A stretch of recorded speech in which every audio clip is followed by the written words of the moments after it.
All right, guys. So I do apologize for that. I'm trying to set this stuff up via the computer. So I'm going to have to go through, check my settings, and do some checking to find out why I am having the issues that I'm having. So with that said, we're going to go ahead and there we go. I'm going to be taking your guys' questions and things like that. Let me go ahead. I'm going to share this out. That did not work the way I thought it was going to be, but I will do some more research and figure that out. Hang on one second, guys. I'm going to share this out so that way people can see that this broadcast is taking place. Should have my post in here because I am live. There it is. So let's go ahead and share this out to my page so that way people can join.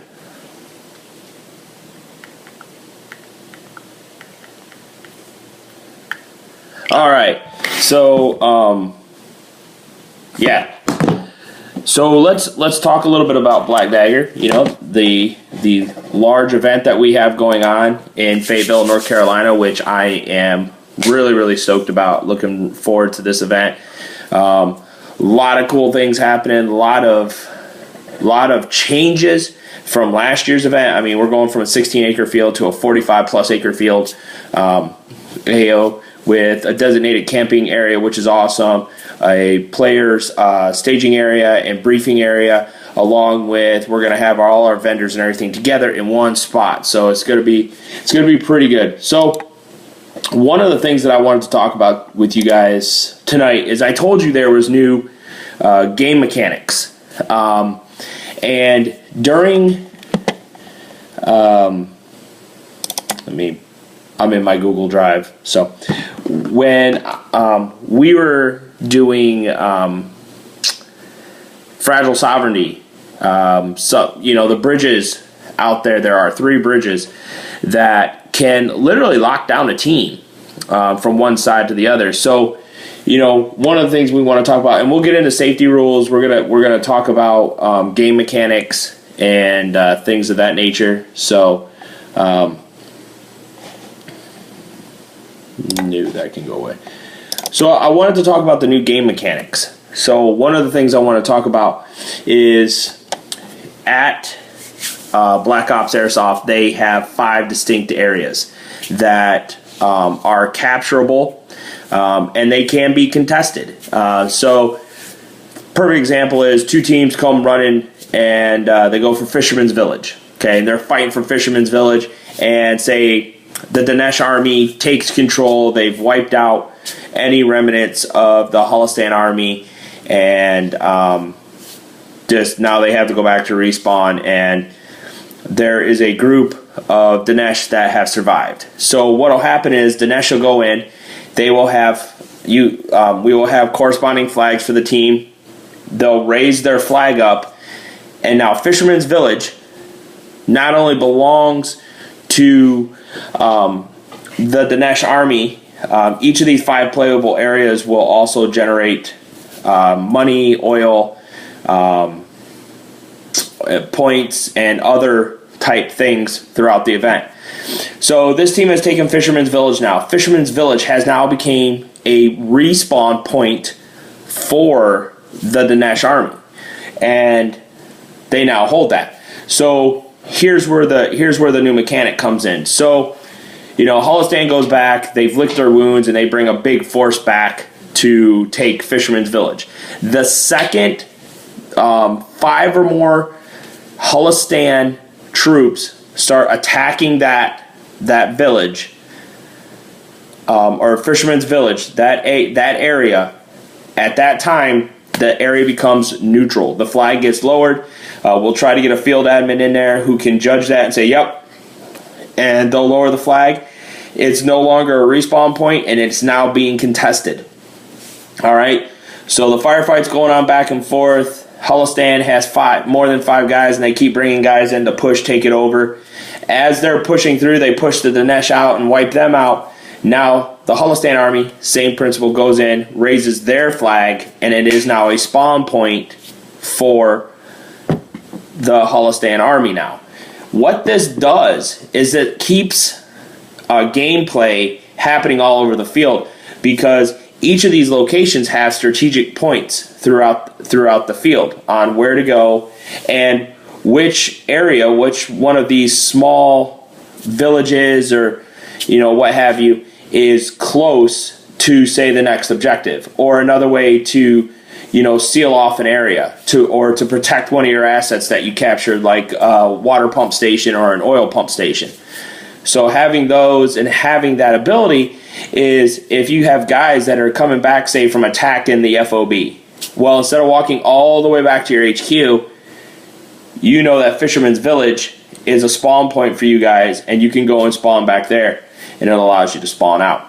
But again, the second it is contested by 5 or more of Op4 forces, it's no longer a spawn point. It's contested. It's neutral. So all that spawn, all the respawn ability stops. Okay.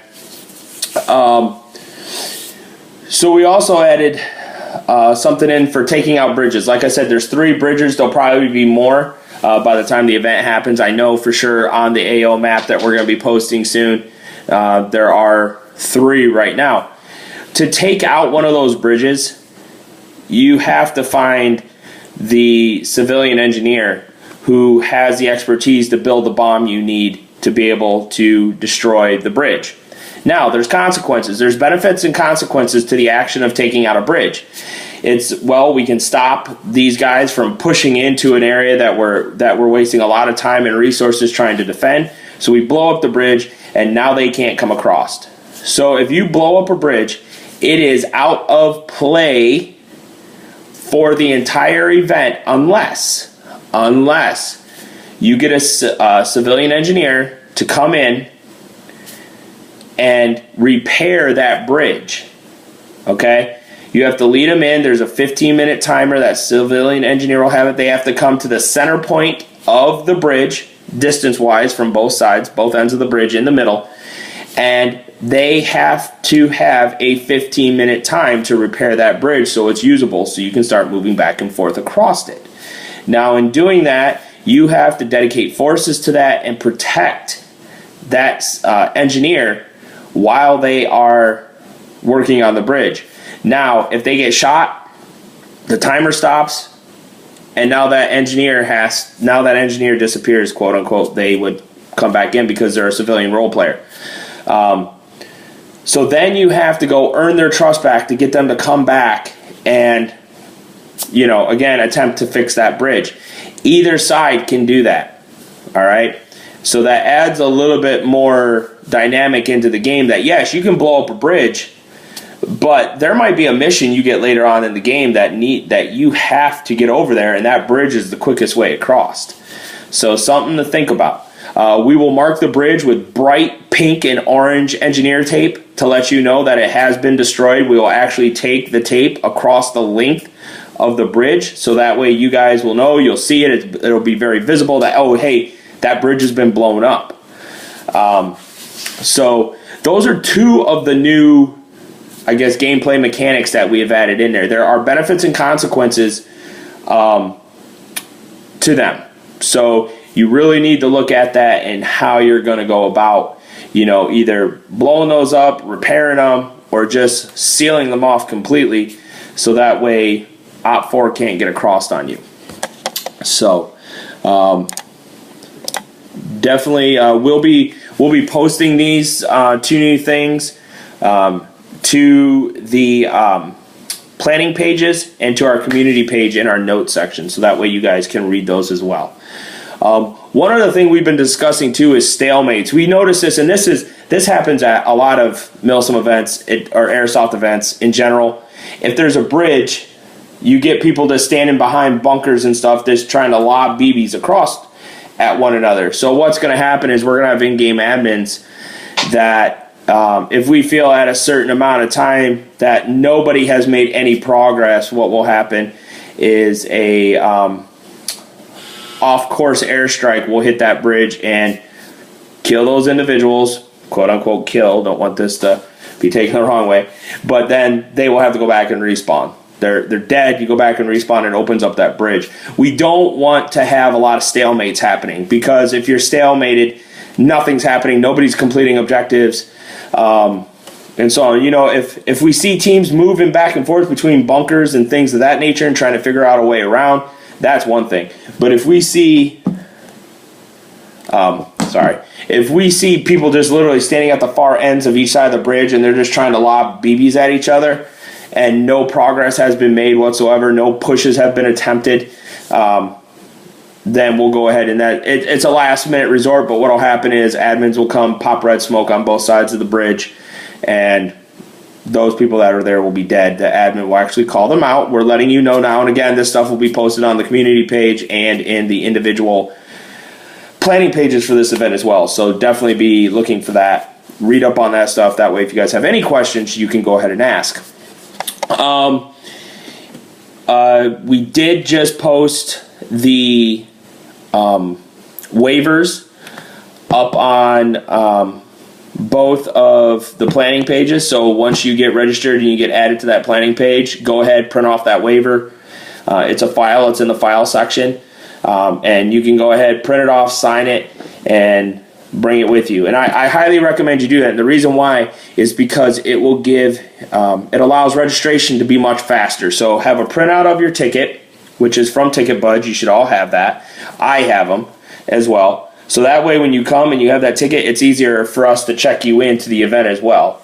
Have your waiver signed, have your iPro, have your empty mag, and be ready to chrono. If you run an HPA gun, what I would recommend is make your adjustments, beforehand, maybe the day before you head out, so it's already done or close there too. That way when you come out, you're not spending a whole lot of time adjusting. You can, make one or two slight adjustments and you're back in. And yes, we'll be locking those down with zip ties going through to lock them so you can't adjust your regulators and things of that nature. So you definitely want to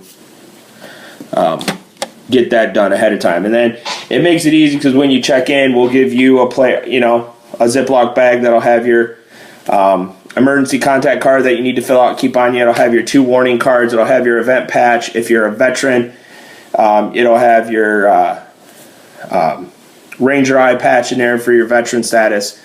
So we'll have all that stuff already done, and that way we're good to go. So let's talk a little bit about, if you guys want to follow along with me. Well, that's not where I wanted to go.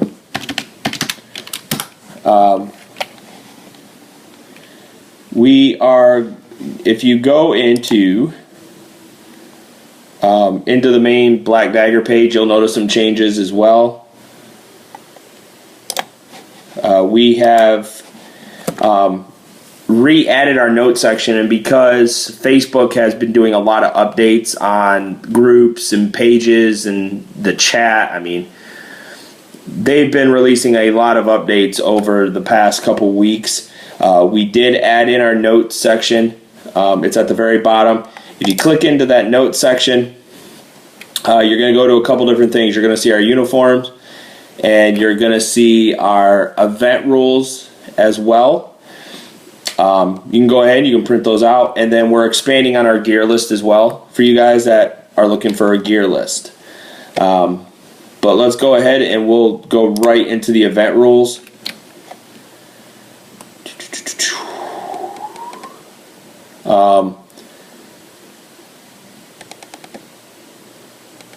So this is a mid-cap mag event only. The only exception we're making to that, and we're come next year when Black Dagger 3 happens, it will be a mid-cap only event.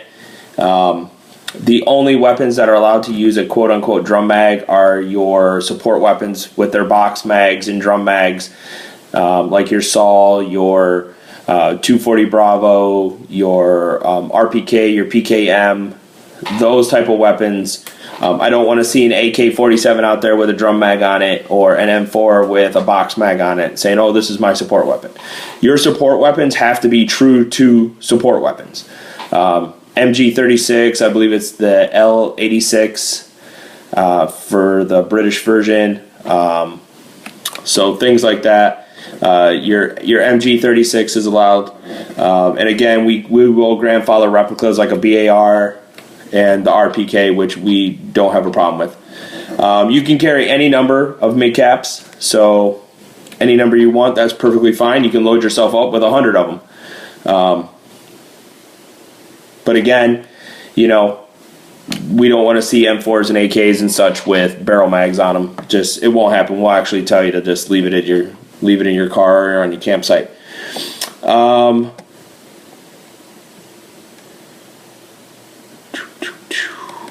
We're gonna get down because we've had some questions about medic rules. One of the things is all players are medics. Now, in the way those teams are broken up is there's 4 platoons. Each team has 4 platoons. We do have 200 player caps for both sides. I know that's kind of zealous of us, but it would be awesome if we did that. That would really test this field to its capacity and make the owners see that, oh, wow, these guys need more field area to play in. But anyways, you have 5 squads of 10 players in each platoon. And then what I would recommend is if you got somebody that's hell-bent on and has a medic set up and they play medic at every event they go to, that's perfectly fine. That guy can go out and heal. But each player needs to have 2 ace bandages in a pouch marked with a black or red cross. That's your quote-unquote first aid kit. So what will happen is you get hit once, you go down, somebody comes out and medics you. They use your bandages, not theirs, your bandages, and they wrap it around. There's the first time. The second time you get hit, same concept. They wrap it around. The third time you get hit, you wait your 5-minute bleed out time and you head back to spawn. So that's how that works. Remember, dead man don't talk. You don't stand up. You don't walk towards people. If you're dead, sit on the ground with your dead rag on your head and your rifle sticking up. Do not point out targets to anybody. Don't get on your radio and call anybody. If we see any quote-unquote dead men talking like on the radio, we will come up to you and we will penalize your team for doing just that. You're hit. You don't even get on the radio to say you're hit. Just sit down, put your rifle in the air, put your dead rag on your head, and just sit there. And if you're in the line of fire, pull yourself out of the line of fire into the tree line or something like that, and just only thing you can say is medic. That's it. You have a 5-minute bleed out time. If you get hit or if you don't get healed in that 5 minutes, get up, keep your dead rag on, put your rifle above your head, say dead man walking, and walk back to your spawn point. That's the best way to do it. And what I recommend too is take that mag out. Yes, you might get shot. I'm going to tell you, it might just happen. But again, if somebody hits you, just say, hey man, I'm dead. They may not have seen your dead rag. So that way it mitigates any issues that might take place in there. So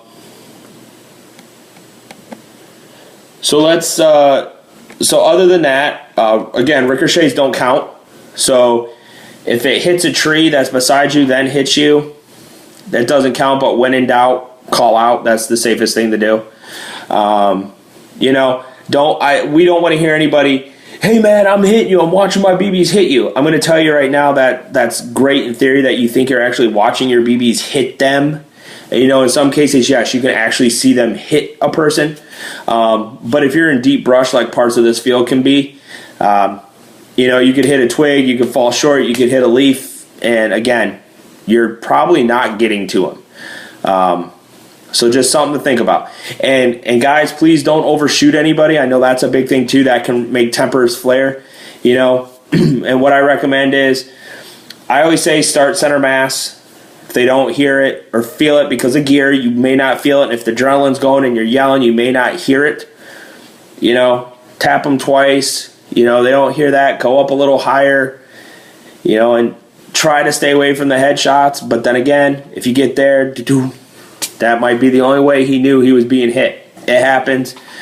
But Again, I advocate for lower face protection. If you saw the video from Black Gold, that guy got his teeth shot out like right in the middle, and he wasn't wearing Face Pro. So I'm going to tell you that field goes from long ranges to CQB distance really quick when you start getting into the FOB, the Conic City, you get into Fisherman's Village, fighting through the mounds, the ruins. Again, it gets close. So just think safety. FPS limits is for all guns except support weapon or semi-auto. Okay? Plain and simple. Semi-auto. There's no quick burst, no 3-round burst, none of that. Just only. That's it. And yes, I know some of these HPA guns, some of you guys can rack your trigger and it seems like it's full auto, but there is a difference. There's a distinct difference in sound between a full auto shot and a semi-auto. So the only weapons that can shoot full auto are your support weapons. 366 FPS or 1.55 joules with a 3 gram BB for riflemen. So we will have .30s there. You just bring an empty mag. We'll speed load it, and you're good to go. If you're a support gunner, it's 1.86 joules. It goes for support gunners and DMRs, your designated marksman rifles, and that's a 50-foot MED. Okay? And then snipers are a 3.6 joule, and that's bolt action, and that's a 100-foot MED. So you guys running SR25s, you're considered a DMR. Okay? Sniper bolt action. So yes, and that is the quote unquote the bolt mod for the HPA guns with the HPA bolt. All HPA weapon systems will chrono with a 3 gram BB with a limit of 1.5 joules unless weapon is a DMR, sniper, or support class. So you will fall within your roles there. So just like an AEG, M4, AK-47, G36, things of that nature, 366 or 1.55 joules. Support sniper weapons must be accurate in appearance. An M4 is not a DMR. Now, I will tell you, if you build the Chris Kyle variant, I think it was a Mark 11 or a Mark 12, the long body style M16A2 full stock and setup like that, that's a DMR. And an AK with a box mag is not a support weapon. So all regulators will be zip tied and sealed. So we're going to zip tie them down so that way you guys can adjust them. It's just safety for everybody and a peace of mind for everybody on the field. For UAVs and UAGs right now, we're working on our own rule set for those. We're hoping to have a few of them. They will play a role in this game. I will tell you, do not shoot them, is what I can tell you. That could be very bad for you.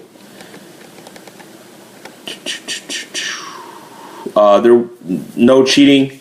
If we catch you cheating, especially like not calling your hit, we get a call on the radio. We'll come over there. We'll watch what's happening. Some of the in-game admins are able to do honor checks where they will pull their pistol and just shoot you in the butt or something to make sure that you're playing honorably. And in most cases, again, it goes back to what I was saying. Sometimes you think you're hitting somebody, but you're honestly not. They are just out of range of your round. But again, we will be keeping an eye on that as well. It's a game of honor, guys. It's fun. You're going to respawn, so we don't need to lose our cool over that. We've already talked about dead men, and nobody shoots anybody within their minimum engagement distance. So let's not do that. It's no fun for anybody. Again, the first day in the field is 14 hours. COs will actually have night missions that are tailored for them during the night portion. And basically what is going to take place, and I've been thinking about this kind of both left and right, not to do it, to do it, kind of thing. And what we're basically going to do is around a certain time, we'll get on the radios, and the in-game admins and the main admins will alert your COs and let them know, hey, there has been a ceasefire call to collect the bodies of each side's dead comrades. And within that time frame that is given, your guys can grab something to eat real quick if they brought food without them in the field, which I highly suggest.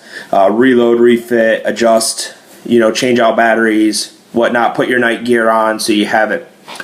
Let's see. And one other just show. Oh, thanks, guys. So we're going to give that. So what I'm highly recommending, we're going to have red chem lights for sale because if you get hit, it's hard to see a red dead rag at night. But that red chem light, people can see that. So we're going to have those for sale. You can go, Shooter CB gear has the red lights that you can actually hook into your Molly gear, so that way you just hit it and it blinks. You can get the helmet lights that go on top of your helmet if you wear a helmet for that.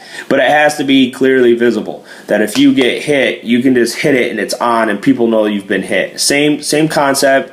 If you get hit, you yell for a medic.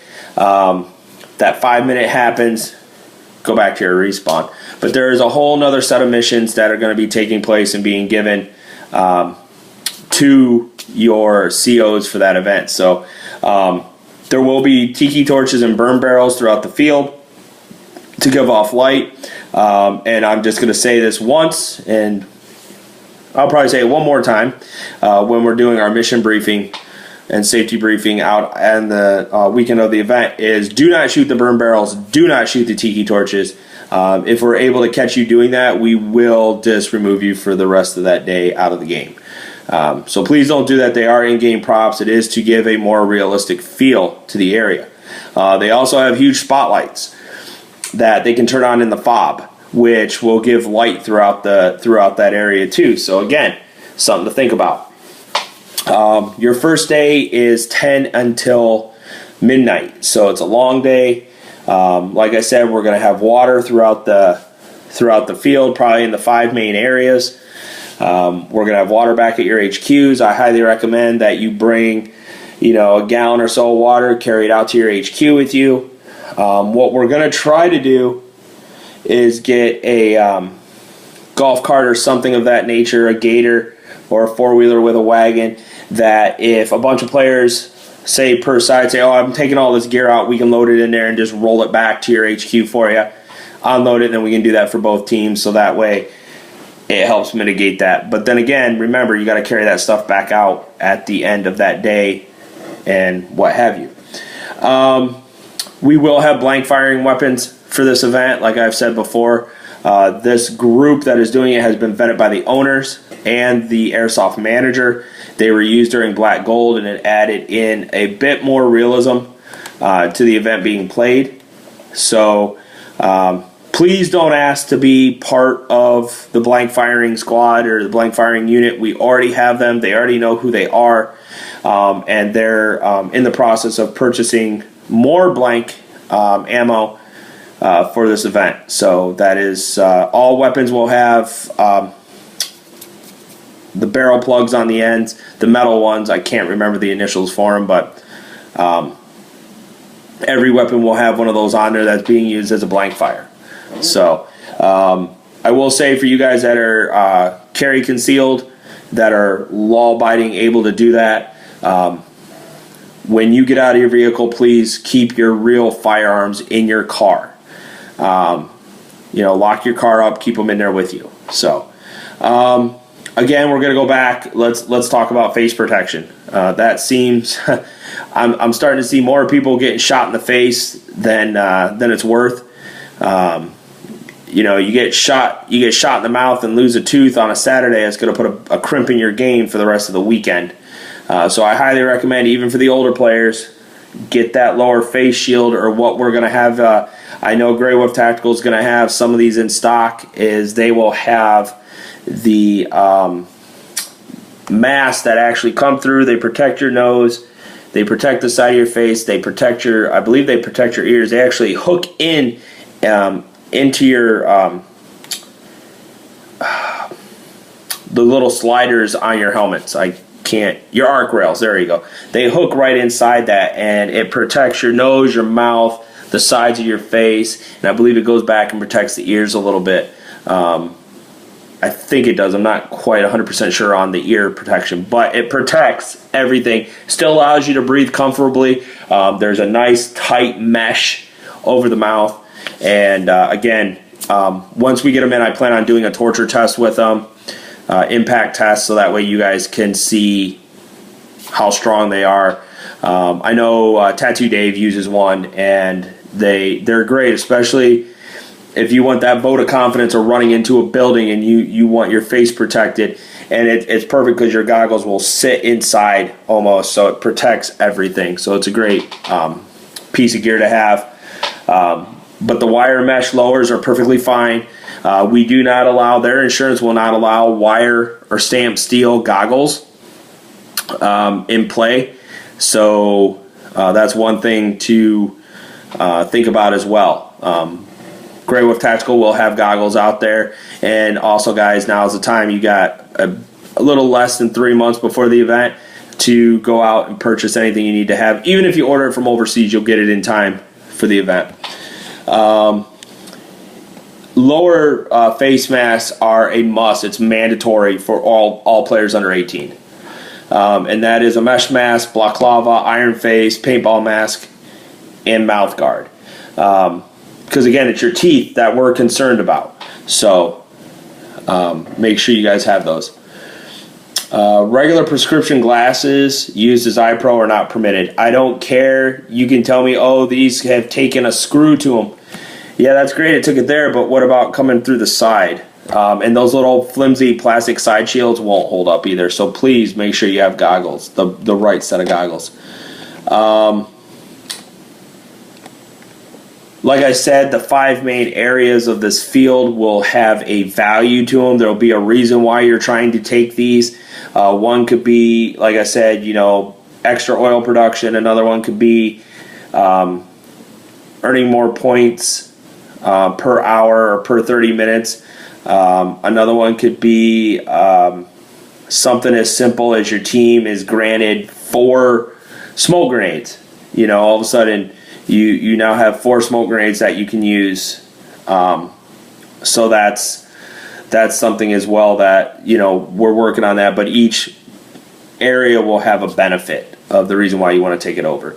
The objectives are going to be all over the field. They're not going to be, right next to each other. You will be all over that field, hunting down objectives, looking for civilian engineers, things of that nature. So, yeah, that's pretty much it for the rule set. I mean, does anybody have any questions? It's been pretty quiet. You guys have listened to me talk for the last couple minutes here. What questions do you guys have?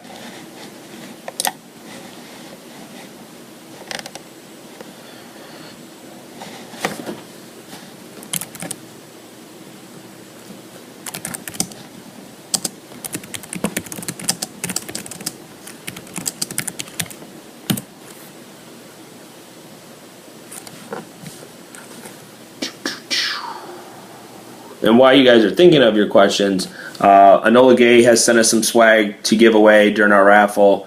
We have Galactac as one of our sponsors. Grey Wolf Tactical Combat, as always. We're waiting to hear back from Evike. Falcon Battle Systems is going to be doing some custom holsters and pouches for this as well. So, and BG, I can't forget BG Airsoft. BG Airsoft is going to donate another one of their custom-built rifles. So we got some good sponsor products, and I believe I'm throwing in there'll be a couple tickets thrown in for Icebreaker 2, which will be February of next year. So and it'll be right back at this field again, so we're looking forward for that as well. You'll probably start seeing the event posts come out here shortly. We're going to with that, just like we do with Black Dagger, we're going to create a community page for Icebreaker as well, so that way it can be followed. And we already have planning forms for those. I just have to go through and remove everybody, and then when you guys sign back up, we'll add you to it. So, again, Does anybody have any questions? This is the whole point of this, is so you guys can ask any questions that you might have.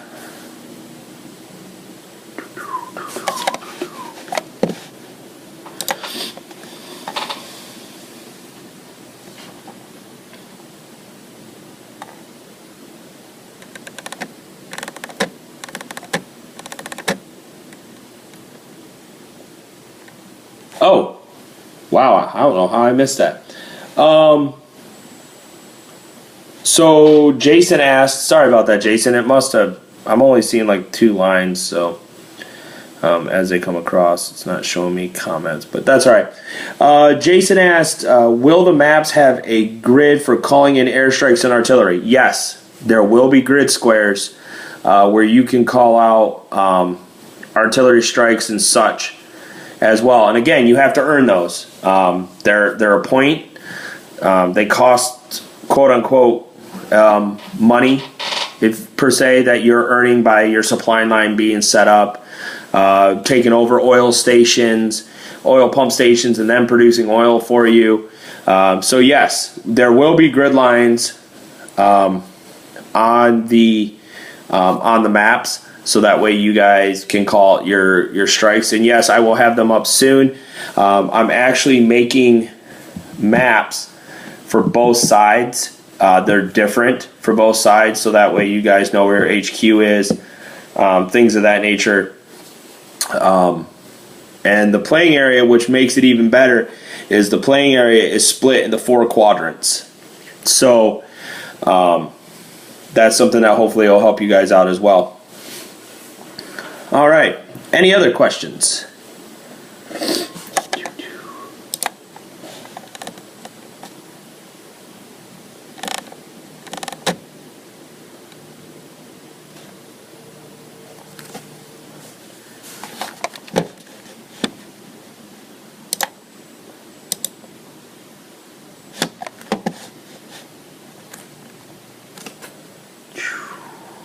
Like I said, guys, this is the time to ask any questions that you guys might have.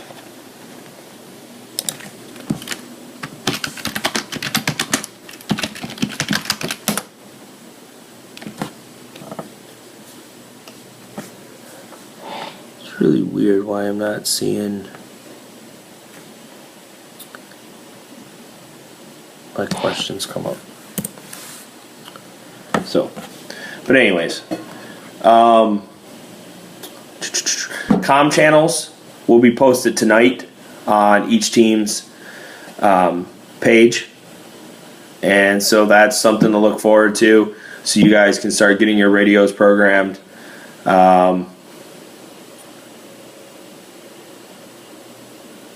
We will have let me look at something, because I know I was working on, so to give you guys an idea of how many missions they're just what I consider general missions, okay?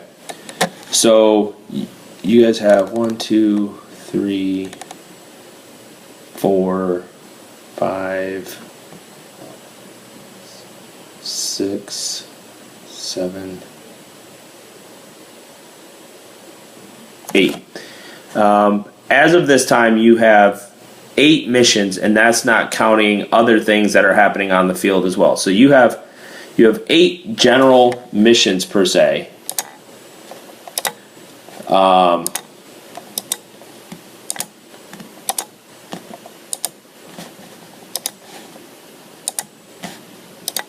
And some of these missions are pretty integral. Like, you have to put stuff together to be able to accomplish said objective.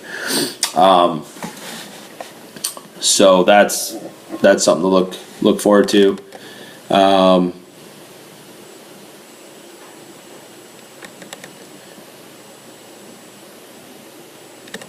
So yeah, there's. Oh, excuse me. Apologize.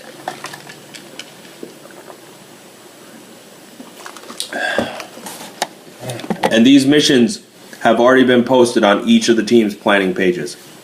So once you guys get the AOs, or the AO map, you guys can attempt to start planning. You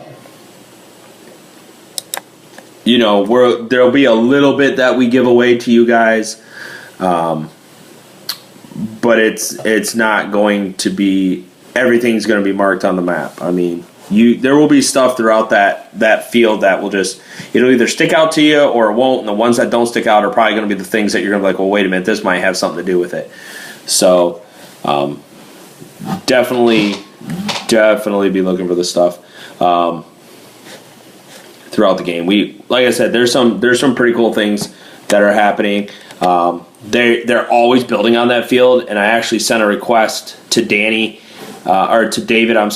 Manning, who is our point of contact. I mean, this guy has bent over backwards for us to really give us probably the best possible playing experience we could ask for, which is awesome. So you saw that little picture that we posted earlier, I think it was like last week, of like a potential drone. They're actually building that. And,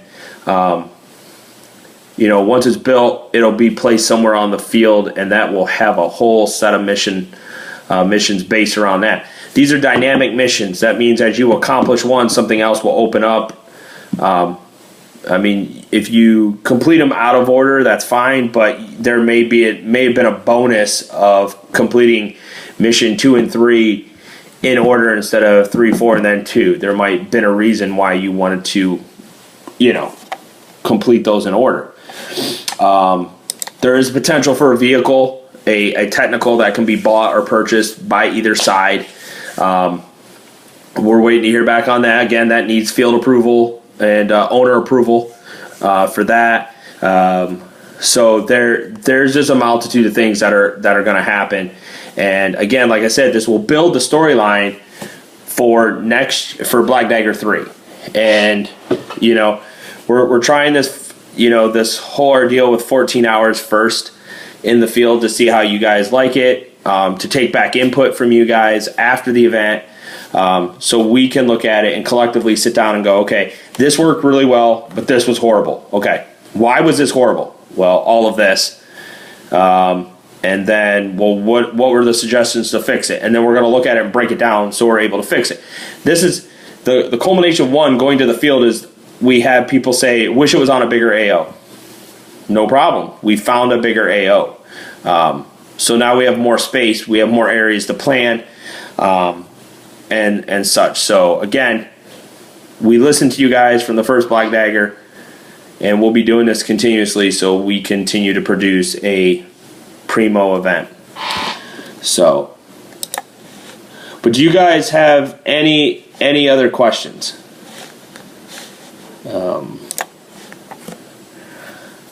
I want to give you guys the chance to ask any questions that you have. I know it's almost 10 o'clock. I think I have this set to go to like 10:30.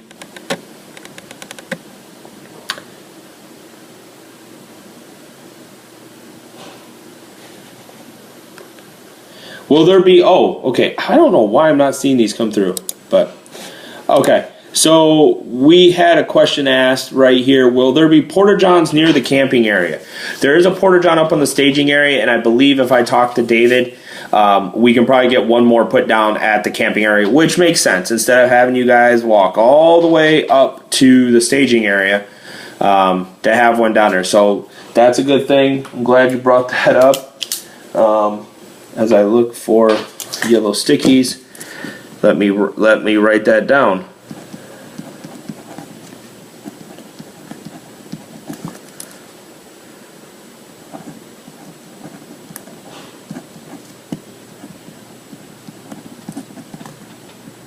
So yeah, porta-john at the camping location. I think we can probably do that.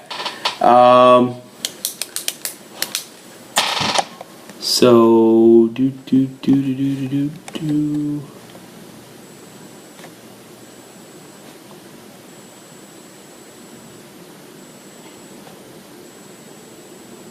So just seeing if we have any other questions. For some reason, it's not allowing me to see. Usually I see all your guys' comments come up while I'm doing it on my iPad here. But for some reason, it's not allowing me to see it. So what I'm going to do is I'm going to try something else here. Place to see it. And I'm going to mute my stuff. Okay, so here we go. Now I see it. Okay, okay. Woo!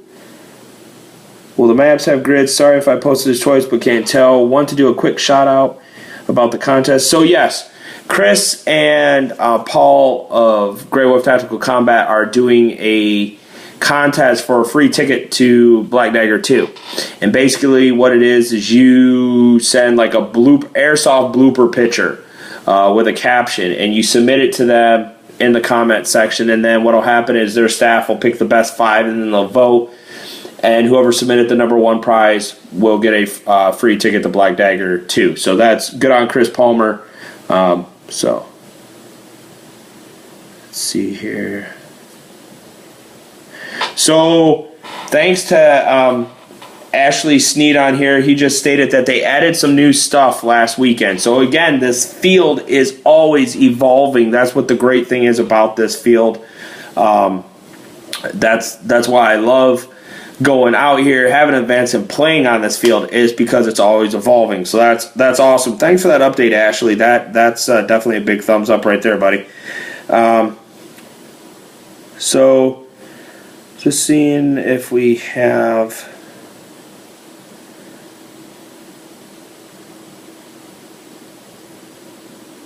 So again, I have it going on 3 devices here. If you guys have any other questions or comments, please let me know. I really want to be able to answer any questions you have about the event. So please feel free to ask. We're gonna go here for this until about 10:30. I'm gonna share this out. So again, and I'm gonna actually just drop it on my timeline.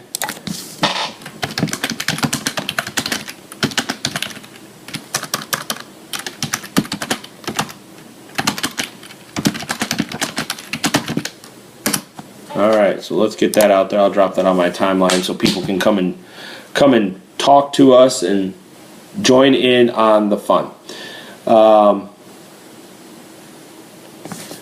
So let's see, uniforms. Let me talk about uniforms. So when you go to TicketBud to purchase your ticket, right, you can click on this little circle off to the side, and it will tell you the uniforms that are allowed for this event. We did add in the digital flora, which I guess is a Russian pattern. We added that in. And that's a green side. That's a green side camo because there's a basic green in there. So for the tan side, real simple. You can't get any simpler than this. DCU 3-color deserts, multicam. That's normal multicam because it has more of a tan presence than a green. Desert Marpat, solid tan flight suit is allowed. AOR 1. Cryptek Nomad or Highlander, ATAX AU, Multicam Arid, Inland Tapan. Whoa, here we go.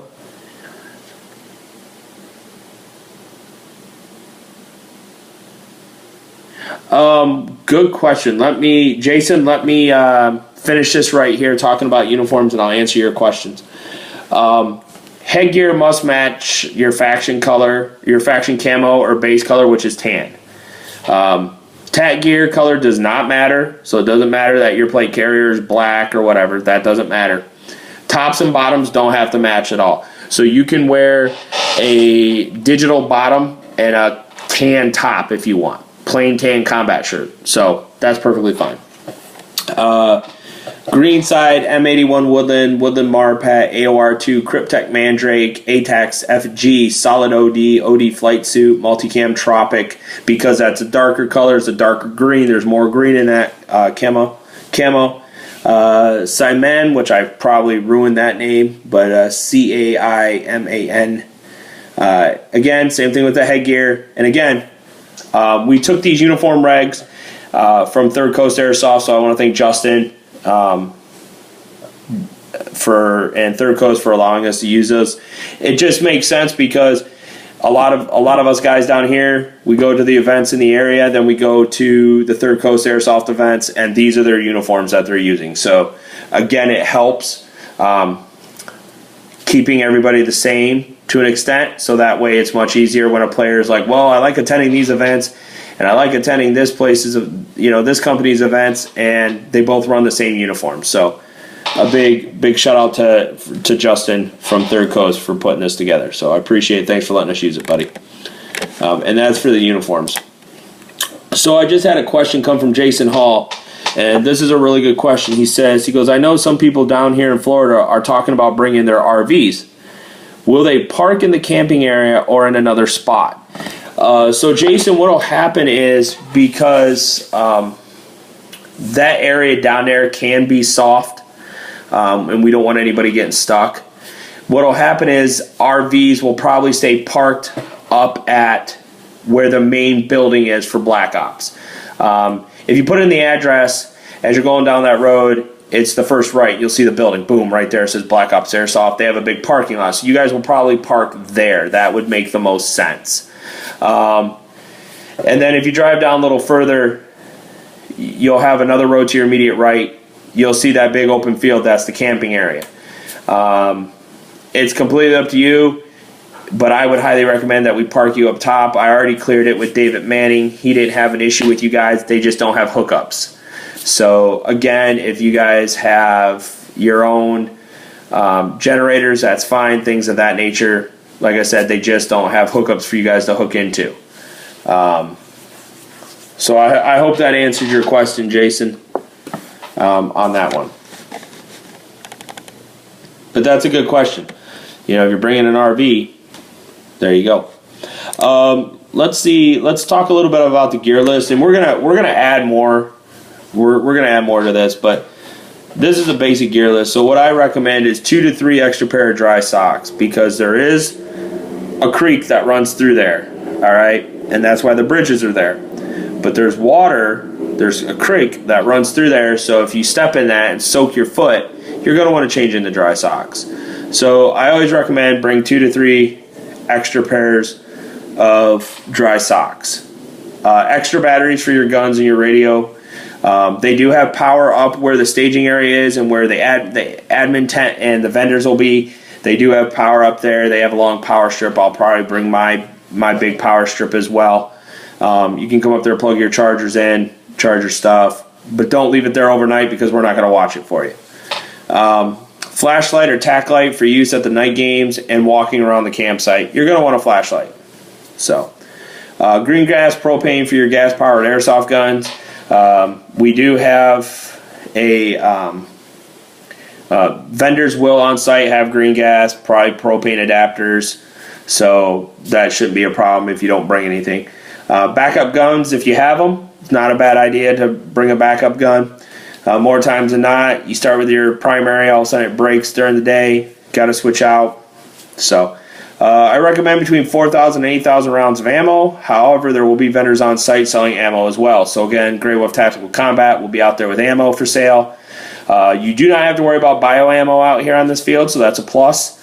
But again, something to ask is, hey, what weight BBs can you get? And you know, again, they can put in, this is the time to be asking them those questions so they can make sure that you guys have it. And okay, so here's something else we just found out. Thank you, Ashley.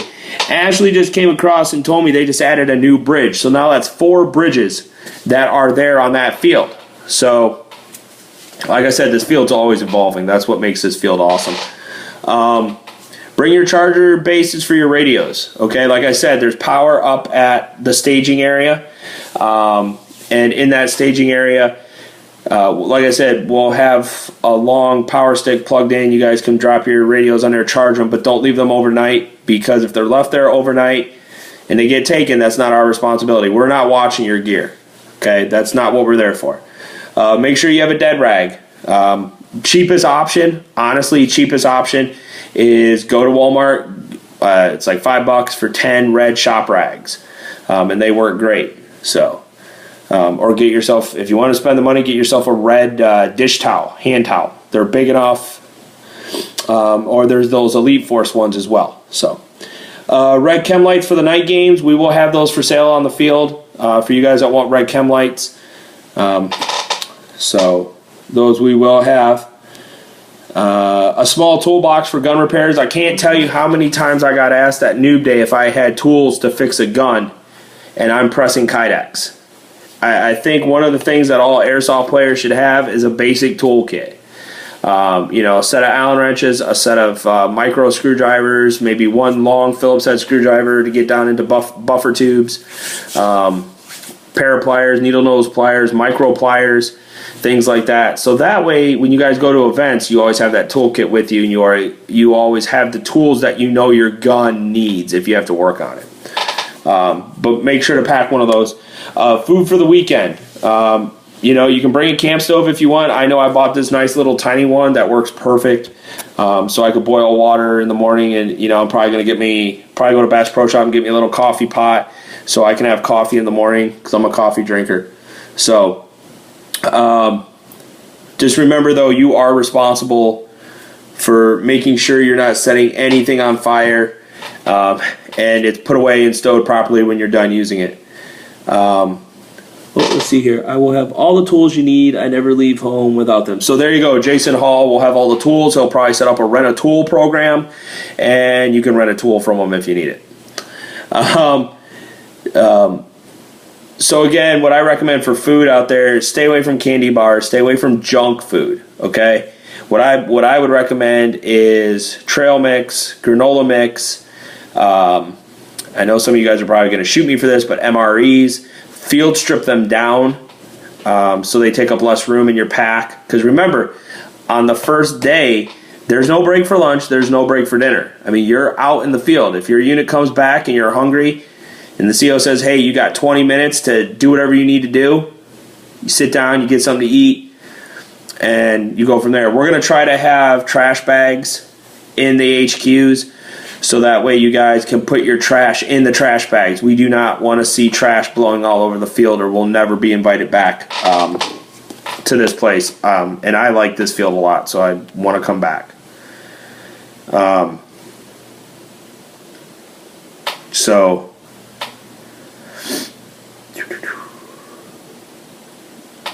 Okay. Things like that. Make sure you have your water with you. I would recommend getting maybe some of the single serving Gatorade powder, so that way, when you are taking a break, you can sip some Gatorade. Don't chug it down, but water is going to be your friend out there. Get one of those core. I have 2 of them, and I'll be carrying one with me out there as well.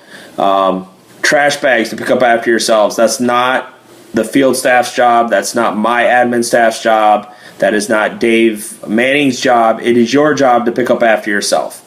So if you have a bag of chips and you're all done, throw the empty bag away.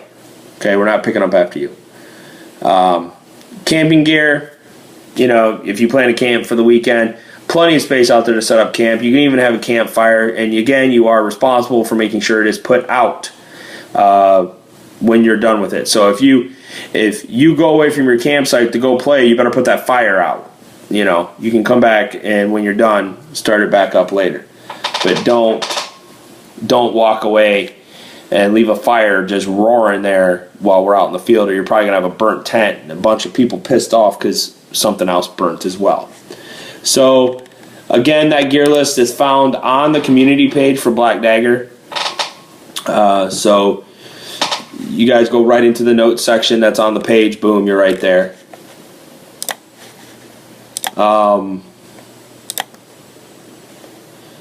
So we got about 15 more minutes here. Does anybody have any questions? It looks like I got like 3 people viewing still. We will upload this video to YouTube as well, so you can share the link out. I think there's a lot of good information on here.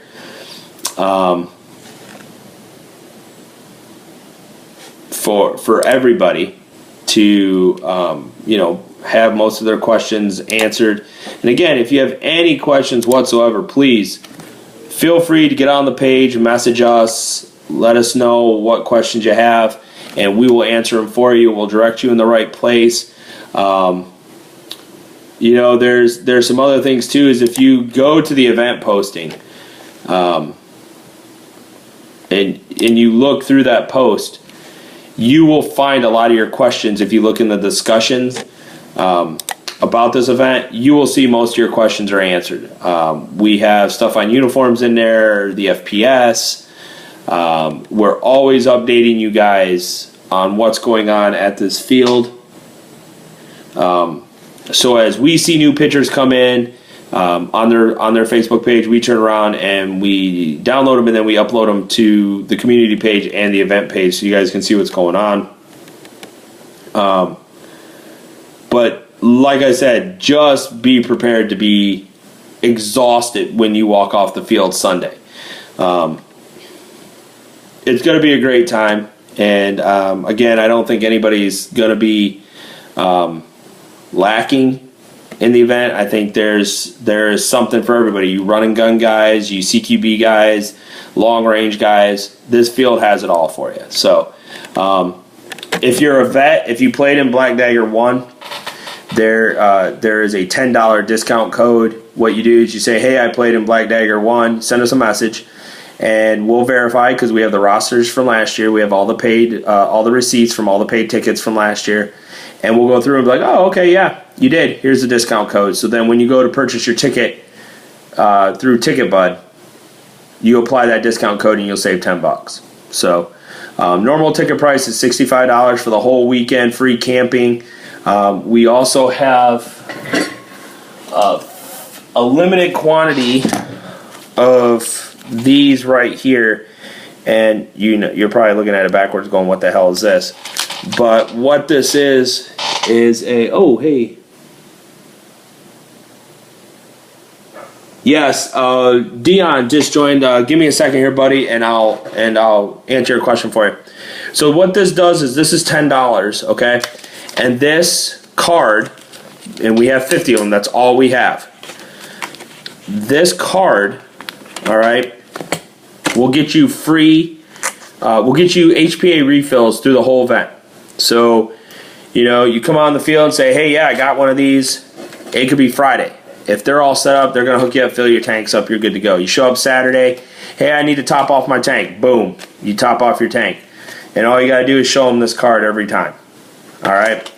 So, again, we have those listed on TicketBud as well, so you can purchase them right there off of TicketBud. And then what we'll do is, when we see your ticket come through and we see that you've purchased one of these, we will start a baggie, per se, for you with your name on it, and we'll drop one of these cards down inside there and say, yeah, we just sold one of these and this is who it's going to. So again, something we're doing for you guys as well. So that way you don't have to worry about up and down paying for air all weekend long. So Dion just asked if there's a night portion to the game. Yes. So earlier in the broadcast, basically what I said was what's going to take place.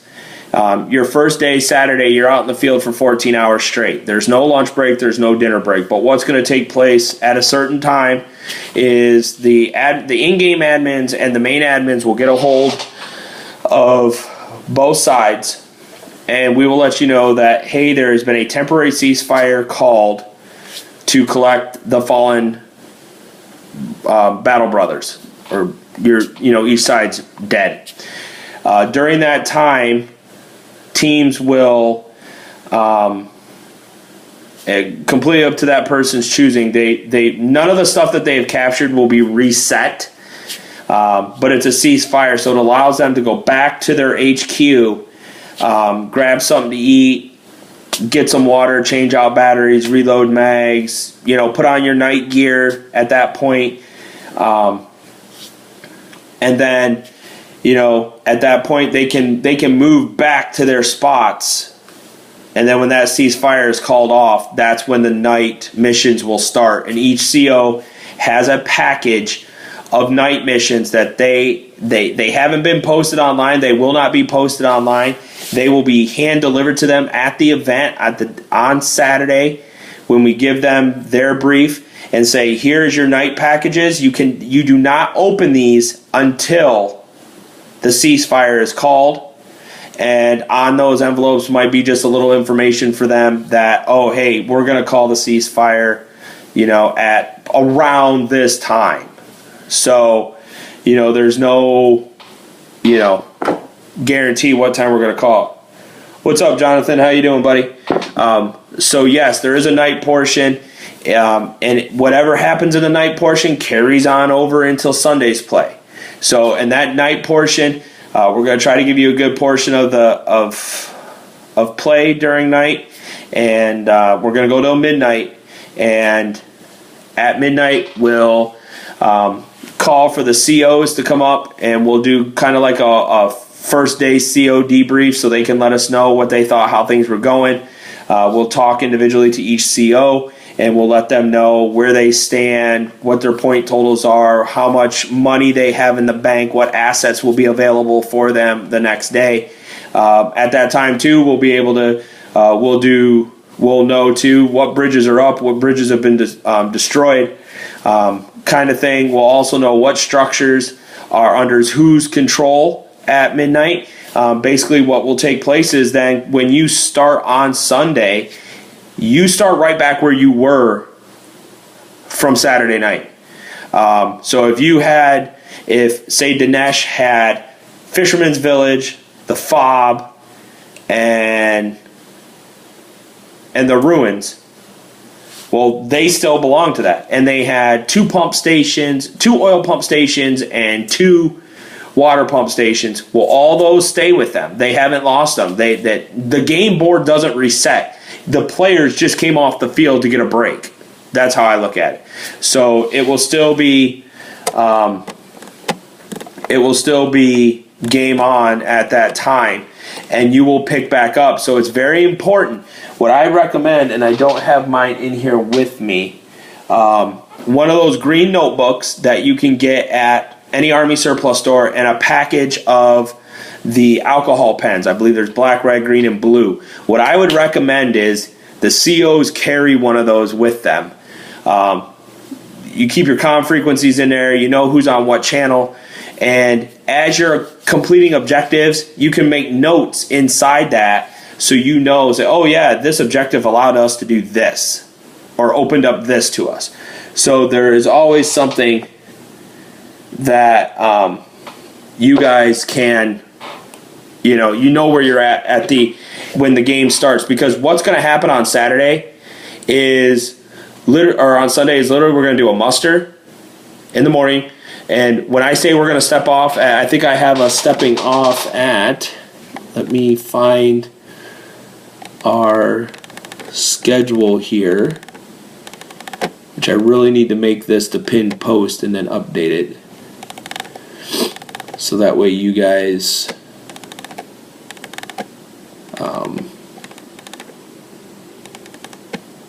and you guys have seen the patches already, so that's a bonus. These we're getting ready. We're going to be ordering patches here shortly. So let's see here. Client tag, there's that.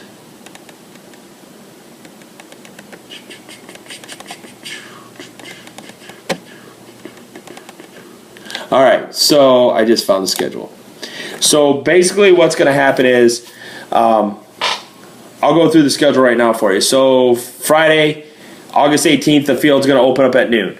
All right, we will be there. We'll be out there putting up objectives. My team will be, admins will be, things of that nature.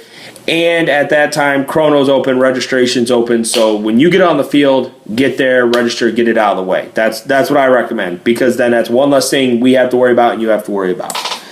We're going to have a social mixer starting around 6 or 7 o'clock on Friday night. Good chance, or a good time for players of all ages to get together, talk, shoot the shit, meet new people. The vendors will be set up as well, so that way if you need to purchase anything, you can. It'll be ready to go as well. And yes, Grey Wolf Tactical Combat does carry FBS gear. I will tell you guys that if you're wanting anything like holsters and such for that event, you need to start placing your orders right now, and in your note section put in there, hey, I'm going to be at Black Dagger 2, and then we will bring it with us for Black Dagger 2, or if we've got time, we'll ship it. but we will not have a full shop out there. We're worried about running the event. So anyways, during that time, you guys can set up camp registration, chrono, safety brief, and a field walkthrough. The field will be locked down and in green condition, which means there's nobody out there with rifles, with anything. You don't need iPro. At least I don't think you will, but I'll clarify that because I believe they still probably have paintball going on up at the speed fields. But when you guys get there, you'll be able to walk the fields and take a look at everything.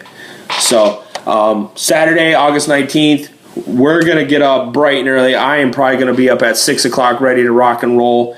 And I know I have 8 a.m., but I'm going to open up registration probably at 6:30. So that way both registration chronograph is still going. Safety brief will be at 8:45. The bulk of the brief, like for your missions and stuff, will come from your CO. So once you get out there, they will have your missions. And once you pay and register, you get added to the planning page. You will see exactly what I'm talking about. You will see your missions laid out. The CO brief will be at 9. You guys will step off to your area by 9:45. The game will start at 10 a.m. Okay? It will not end until 12 a.m. So we're 14 hours in the field the first day. Sunday, we're going to be back on the field at 9. All right? Index will be at 4. There is no break for lunch. This is the same thing as before. So I highly recommend you plan how you want to eat both days. You have plenty of water. Again, like I said, I'm working with the field owners to make sure in the major play areas we have water set up, whether it's 5-gallon or I think it's 10, 20-gallon, the coolers, things like that. We will have those set up throughout the field, so they will be everywhere. And they'll be highly visible. We have the raffle at 4:30, and then we're going to try to have everybody off the field by 5:30. But we all know how that is.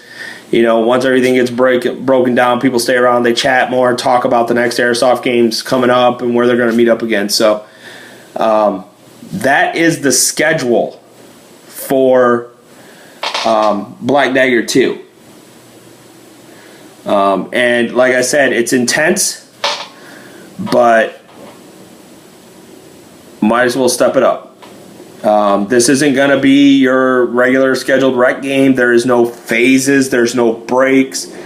And to some people, yeah, that can be a little intimidating. But what my goal is, and the goal of the people that I'm working with to put on this event, is come for Black Dagger 3. You will step onto the field Friday night. And you will start Friday night. There'll be a portion Friday will run until midnight. You get on the field at this time, and you know there will be that group. There always is that group that's ready to go Friday night. Or what we'll do is you're out on the field first thing Saturday, and you don't come off the field at all until Sunday at 4 p.m. So we're looking at expanding the time frames, and that's why we're going to do this, so we can get feedback afterwards and see how things work. But that is the schedule. We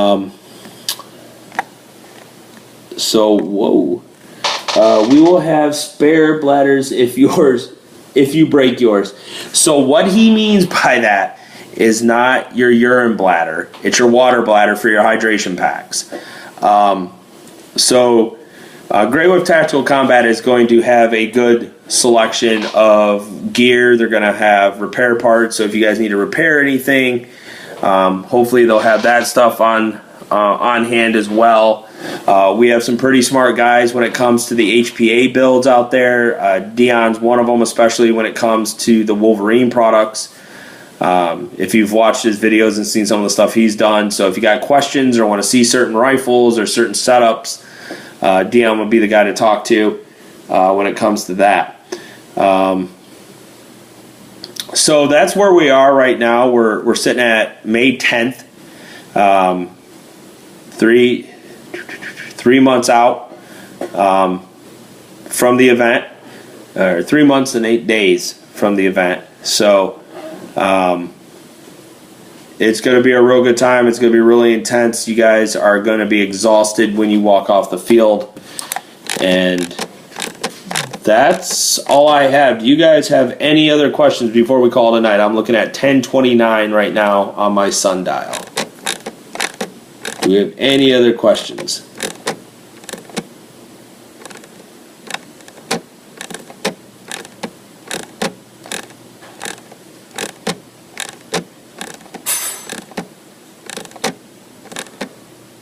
All right. Going once, going twice. We are finito for this live Q&A session for Black Dagger 2. We will have another one here probably the end of the month. Be looking for that. And again, any questions that you might have, please feel free to message us on the Black Dagger community page, and we will get back to you as soon as possible. You can leave comments on the event posting as well. And again, thanks for everybody joining. I do apologize for the fiasco with Facebook Live through my PC and my webcam, so I'm going to have to do some research so I can get that fixed for the next one. But thanks a lot, guys. See you later. See you this Sunday on the Falcon Flyby, and take care. Doc out.